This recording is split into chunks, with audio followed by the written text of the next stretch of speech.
All right, conductor. Highball. Highball. Got to do all this one-handed. Welcome to episode 7 of our Hope Circle journey. If you want to follow along on the maps, see the description below for the link to the Train Mountain maps. There's another camera.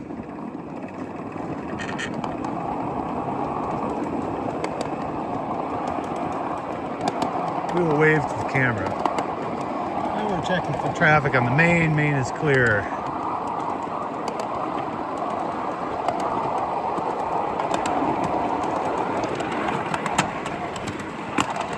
Ooh, that switch is a little lumpy. This is kind of a fun feature here. I'll go slow so you can see it.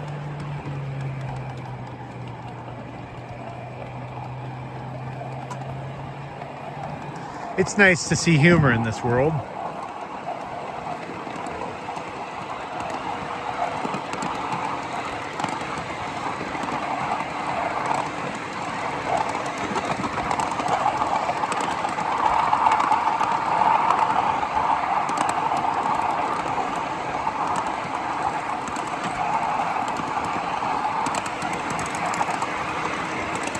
A little bit further down the track, we're going to go through Aspen. There's 2 ways to get through it. We'll take the scenic way so you can see the whole Aspen loop.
Okay, if I remember correctly, this will take us through the full Aspen. It's a fairly new section of track out here. So if you take that route, it takes you through most of Aspen. There's actually a junction here. But we want to go through, oh, here's Abby. We know Abby. That's Matt's daughter, and she's got her own little village here that she's set up for, is it gnomes? This is pretty impressive. She's very creative. She also built a little train that she rides around on. It's called Silver Dollar Meadow. Let's take a look. We've got a minute here. Nobody's behind us. We can appreciate the hard work. So we have a little stairway, and please watch your steps. So we can actually walk on this. We're going to do it very carefully so we don't ruin our work, but it's a little adventure. Look at all the things. She's probably made all of these little decorations. Little mushrooms. Oh, I think I recognize that lantern. That's very cool. We had a bunch of old lanterns that we gave her a while ago, and it looks like she repurposed one. Very cool. And at night, she's got these solar lights everywhere. Very cool. There's an insulator, electrical insulator. Welcome to the Silver Dollar Meadow. Please do not step over the fence. The fairies and critters do not like Bigfoot people walking in their village. Thank you. Very well done. It's actually hard to see all the detail. There's so much going on here. I suspect she'll be out here maintaining this. Okay. That's a lot of fun.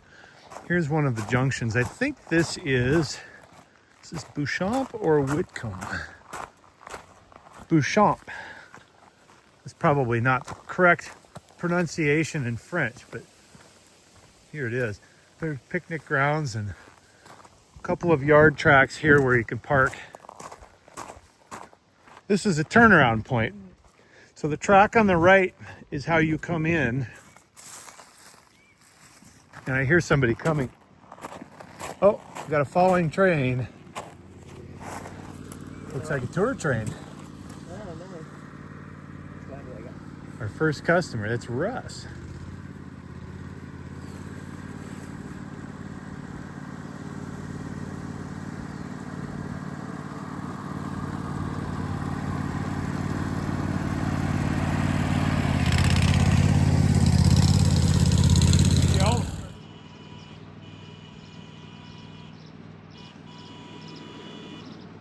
Little canine action on Train Mountain here.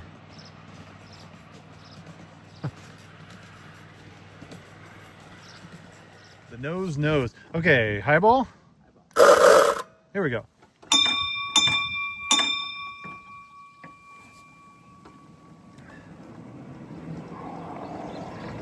We let the tour train go ahead of us. They have a program called Ride the Rails during Triennial, where people like us with our own personal trains can give rides to guests. So we're going to sign up for that, give a couple people a ride. We only have capacity for one rider, but there might be a solo rider that wants to enjoy the railroad beyond what the shuttle trains will do. Let's pick up the pace a little bit because this is some good track in here. This is the edge of the Aspen Grove. We're going to see the whole thing.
might be the Dam 4 junction that we saw earlier.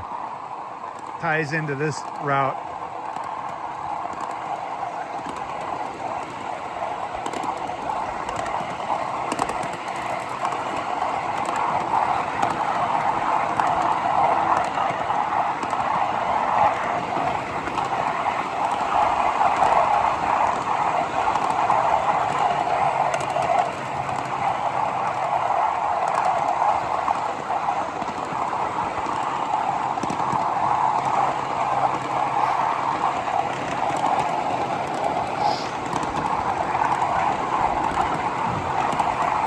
Here's another junction across the dam.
We have a choice here: go through Aspen on the right, or go over to Stewart Log Camp and head out the shortcut on the left. But we want to do the full Aspen route, so we're going to go this way.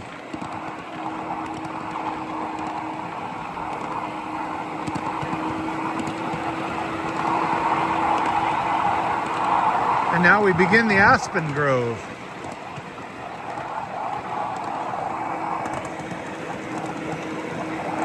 Aspen trees are generally clonal in big clumps, so the trees in one particular clump are all related. They're connected underground. Essentially, they're clones of one another. And the advantage to that is they share resources, so if one tree in that clone has a hard time getting water, the other can send some water through the roots. If another one's having a hard time getting sunlight, another tree can send some photosynthate down to the roots. Nutrients, all that kind of stuff. They benefit from tapping into the network. The same the way that fungi work underground in big mats. They tap into the network and they share resources. It seems to be a pretty good strategy when these trees help one another. They have really interesting bark. It's kind of a light gray color.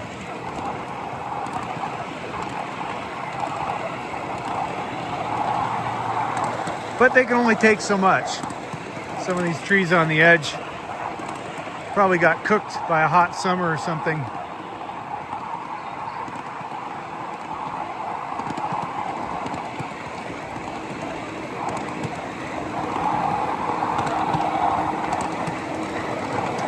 Some of these generally look like they're in decline.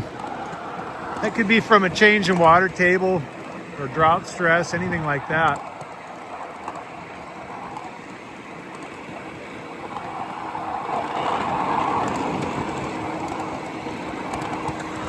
These little ones look like they're in pretty good shape. You don't have to be an expert to judge tree health. You look at that tree and say, that's pretty good. But look at the gray one behind it. It's pretty dead. Those are kind of the extreme cases, but if you see a tree with only a few leaves or needles on it, and the rest is all bare, that may not be as healthy as the same species that's full of leaves and needles. Same with pine trees. If you look at a pine tree and it only has the last year's flush of needles on the end of the branch and everything else is dead, That tree's got some stress. Here's an example here. Just kind of a puff on the end of an empty branch. I mean, something's going on. Whereas a healthier tree is going to have more needles going down. It costs the tree energy to maintain needles, just like it does a deciduous tree to maintain leaves.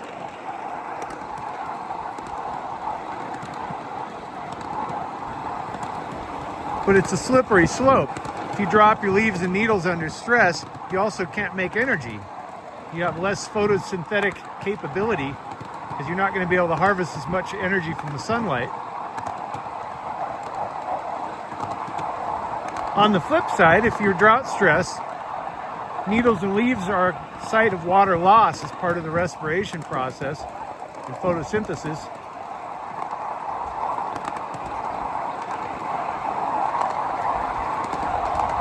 You have to have oxygen and CO2 exchange for both of those processes.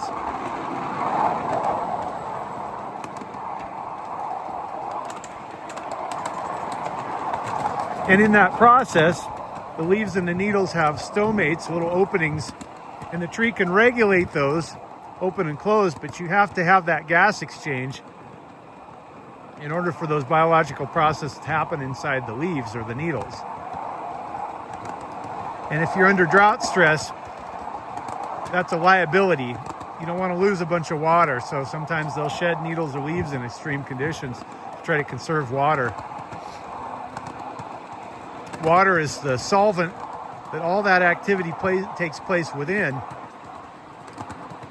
Inside of a plant, you have a cell wall, which gives it rigidity, and inside that is a plasma membrane. That's basically your Ziploc bag with the water in it. That membrane is somewhat permeable so that gases can come in and out and moisture comes in and out.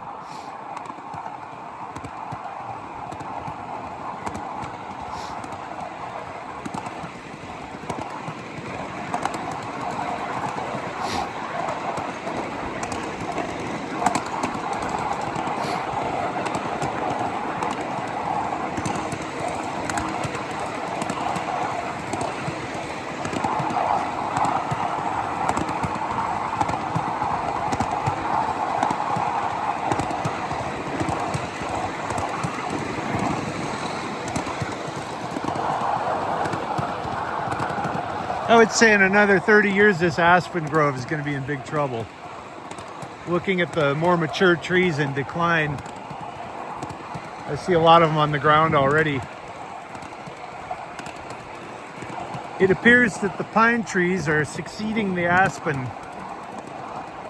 process called succession, where something changes, a new tree species moves into that area or becomes more dominant in that area. That seems to be the case here. These aspen are not healthy looking to me for the most part.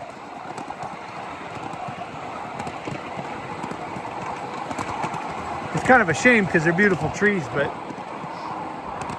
if they have lots of hot summers, there's nothing that can be done. It's not feasible to come out and water these things every day.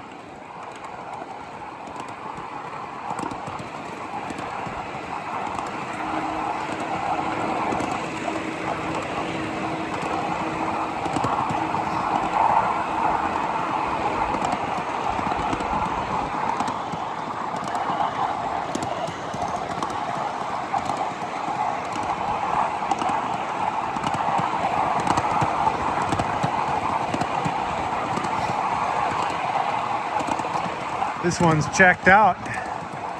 It's all done. You can see the bark stripping off.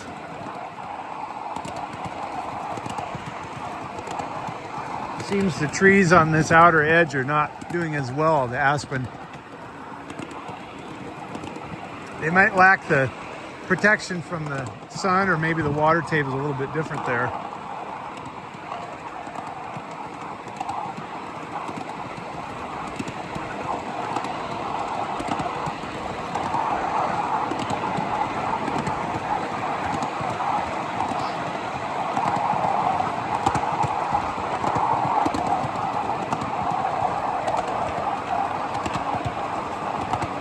And these are relatively healthy.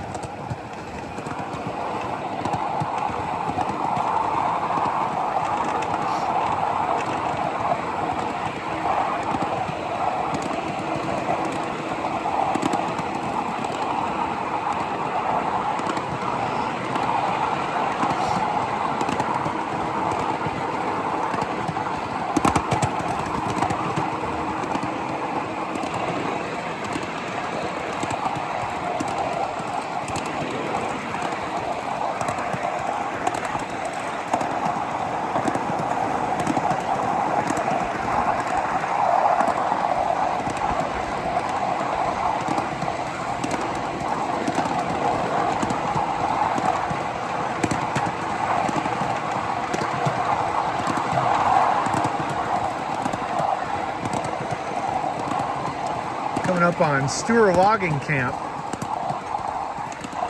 This was the shortcut track that we were looking at before we entered the Aspen loop. There's the logging camp. There's a hand-powered or pedal-powered skidder way back there. I don't know if it's functional, but it used to be. It's kind of cool.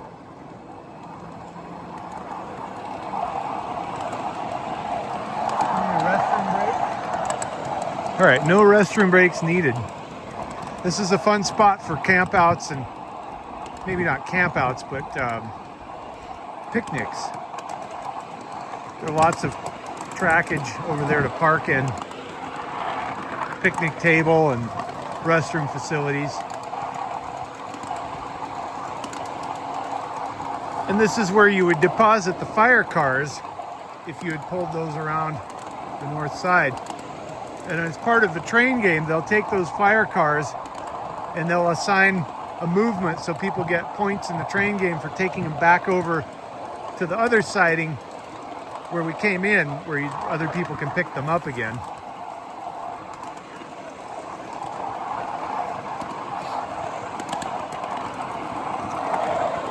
This spur is private property, so we can't go that way.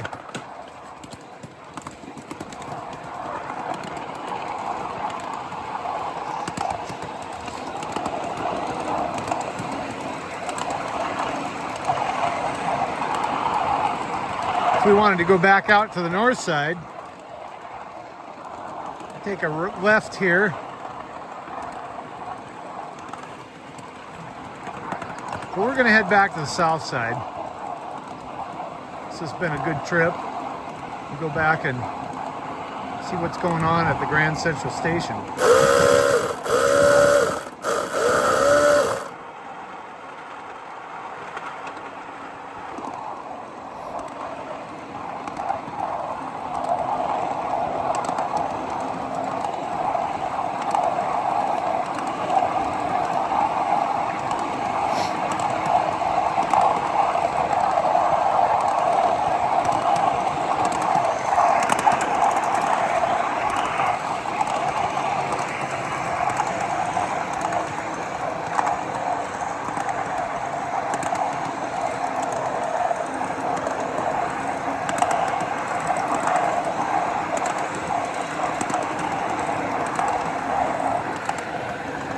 That's an unused spur.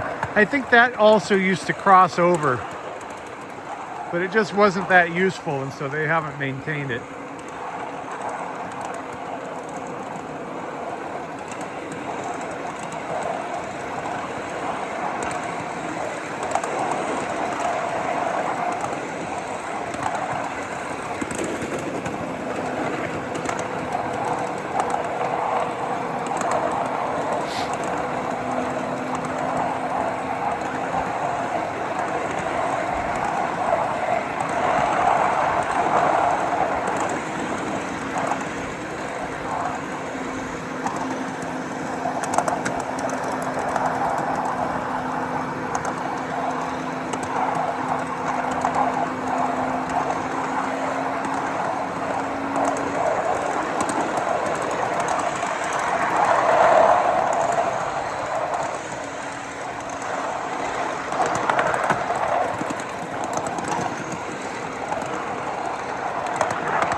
More private property over there.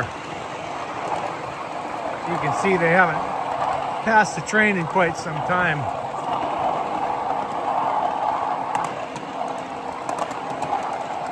That's still the aluminum on wood. It's held up pretty well, but it hasn't been maintained in a while.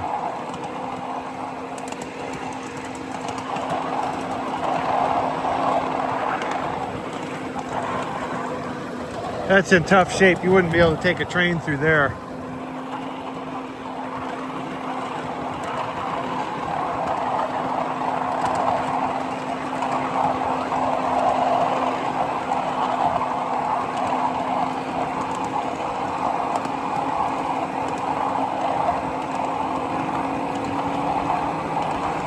.1% grade.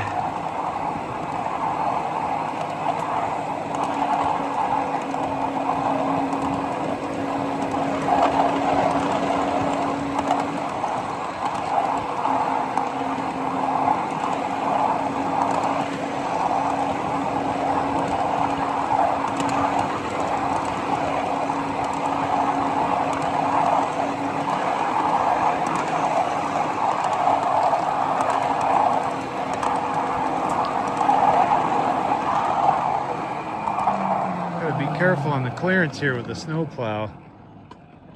Oh, it's close, but we're good.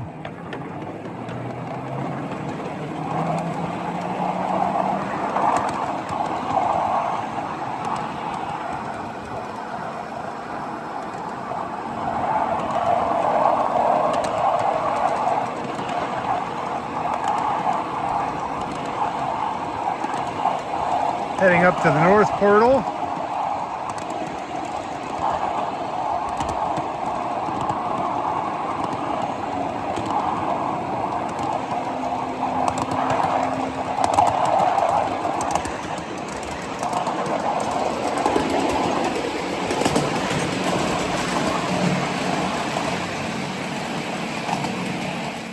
Well, that does it for another episode.